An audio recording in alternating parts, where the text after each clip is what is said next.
In the beginning is the voice. The world's not my care, it's not my affair. The only social issues are weight and hair. Equality I've had my share. You bust me like the dishes right into thin air. Yeah, my growing pangs are losing sleep. My growing pangs are losing sleep. I'm set in my ways, but not that deep. I'm set in my ways, but not that deep. This is Radio Free America, please. Where were you in 1965? Me? I just got into California.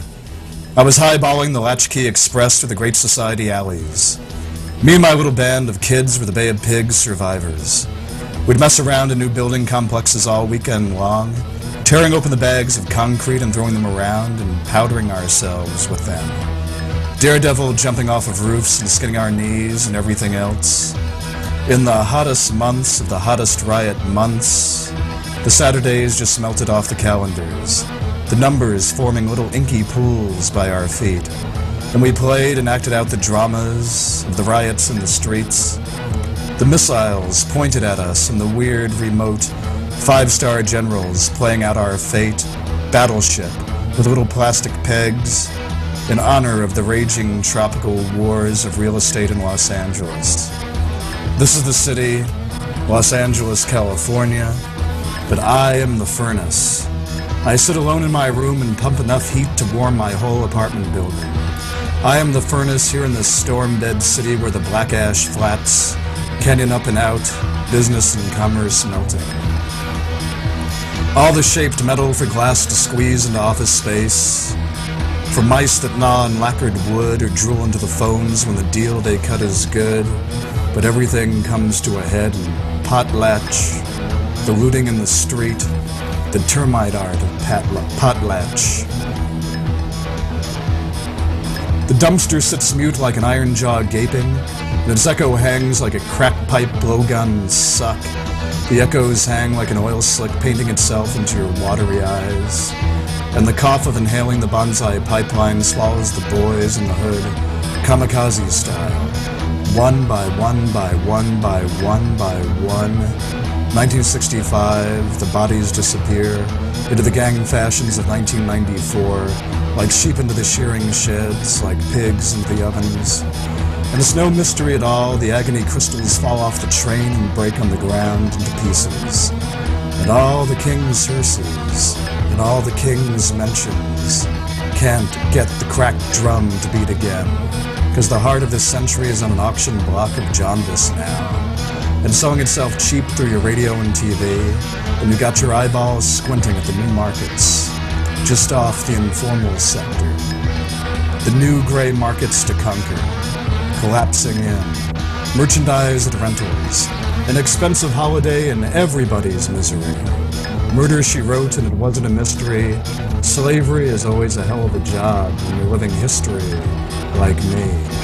So give up your fucking self-destruction. If it helps, remember the city is all just real estate.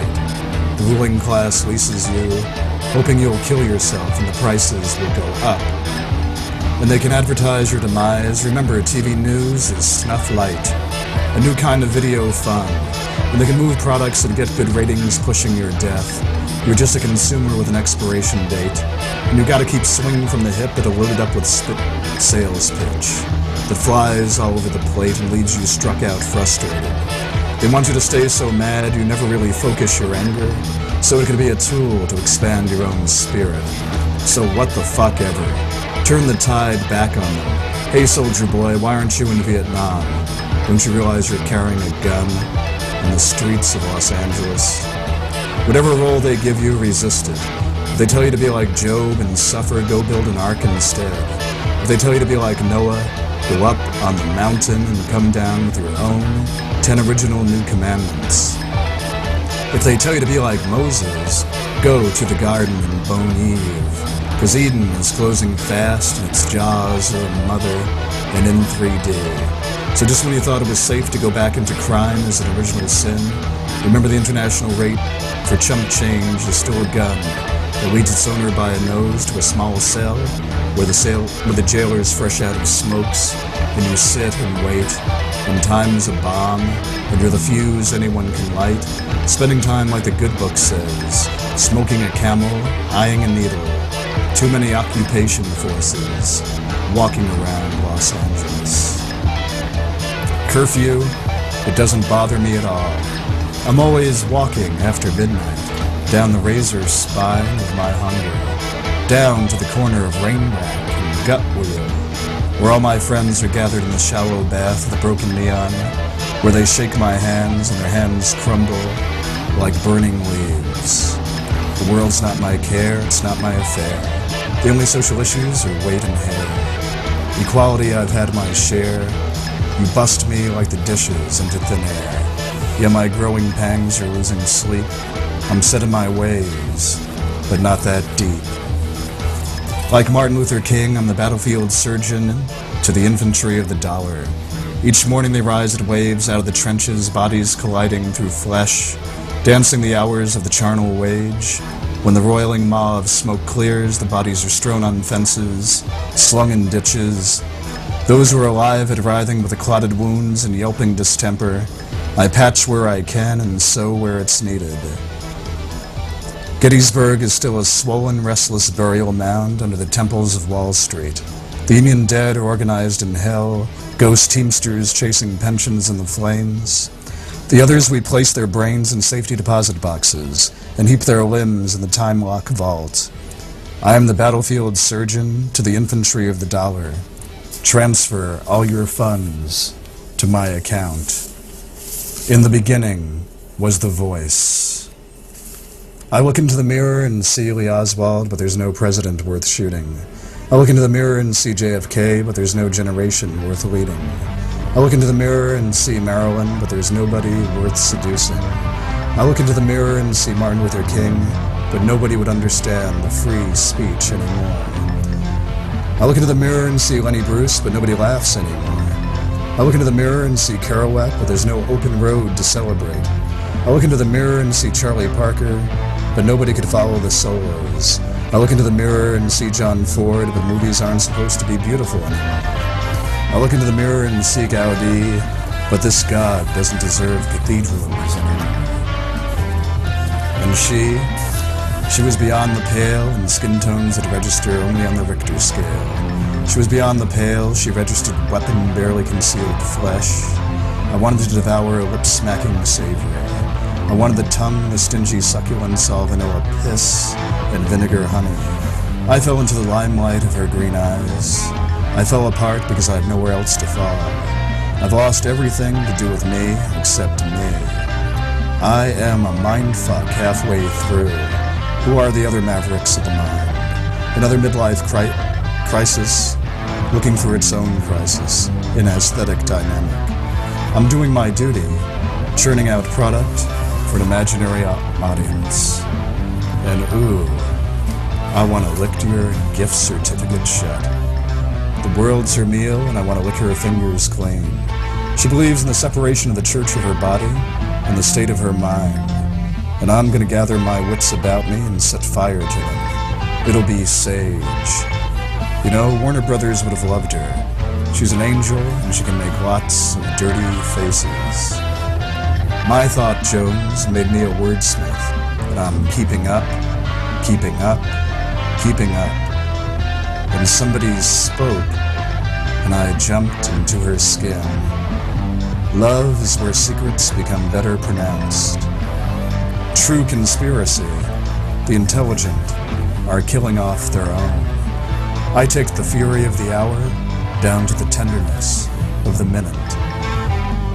She's an ancient. She was on Earth before there were slums. I want animal intelligence in concert with human mind. I was reared on the neon, teethed on the tube.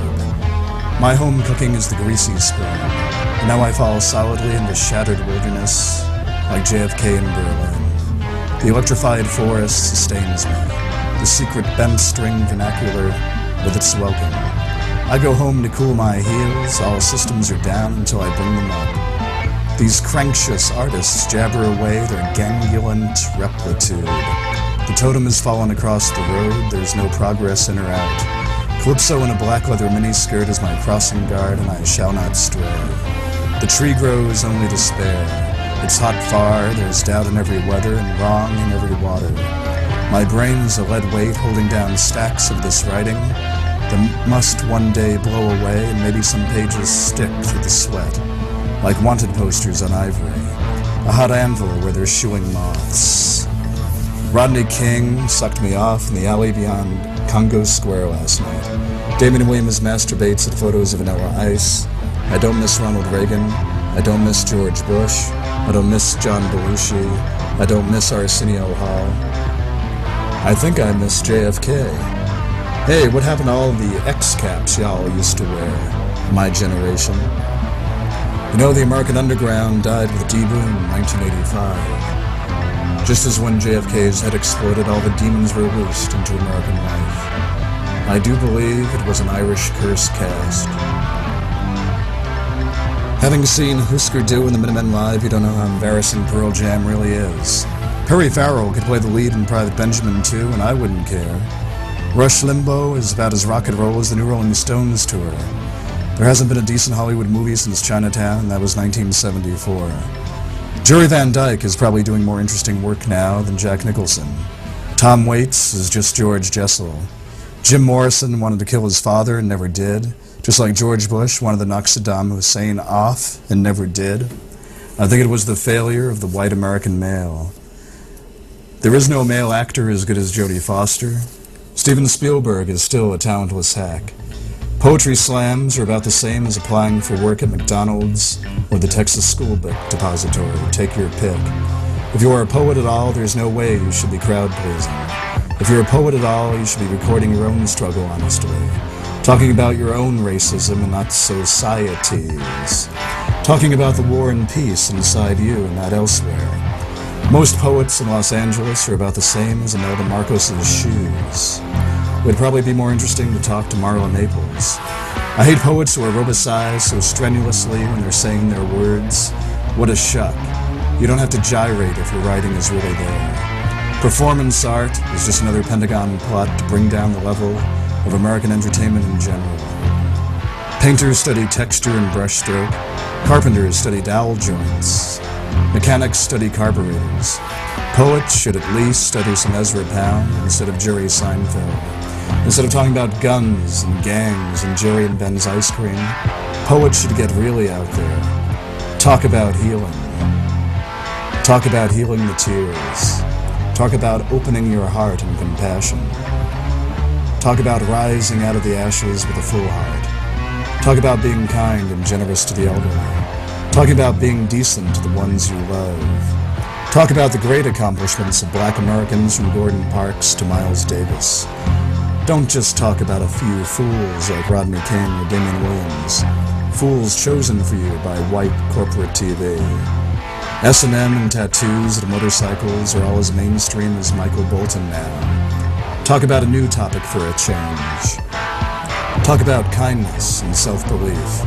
Talk from the heart. Leave the cheap laughs for fools trained for it, like Arsenio and Clinton and LBJ.